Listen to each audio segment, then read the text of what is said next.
En juin 2024, Émile a été, opéré sous lit. C'était incroyable parce que, il s'est endormi, il est parti, il est revenu et il allait très bien et 3 jours après, il participait même à la kermesse de son école. Le principe de la chirurgie dans l'IRM est de pouvoir offrir une seule et même procédure dans un seul et même lieu avec l'ensemble des équipes qui participent à cette chirurgie. En pratique, au lieu de réaliser une partie de la procédure au bloc opératoire, de mobiliser le patient et l'autre partie dans le service d'imagerie, l'ensemble de la procédure est réalisé dans le service d'imagerie.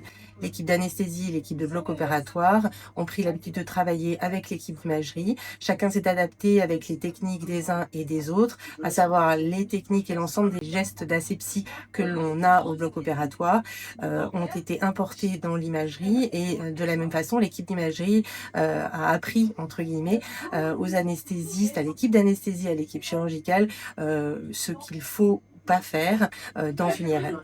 Un des gros travaux du lead, c'est qu'on a dû faire, qu'on a dû mettre en place, c'est que c'est trois équipes très différentes qui travaillent ensemble, la chirurgie, l'anesthésie et la radiologie.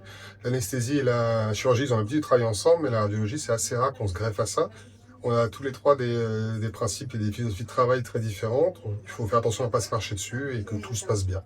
Pouvoir faire toute la procédure dans l'IRM permet une stabilité en termes de prise en charge, permet également une précision dans le sens où on a un contrôle continu de l'ensemble de nos gestes et notamment de la mise en place de l'instrument avec un contrôle par des séquences IRM répétitives.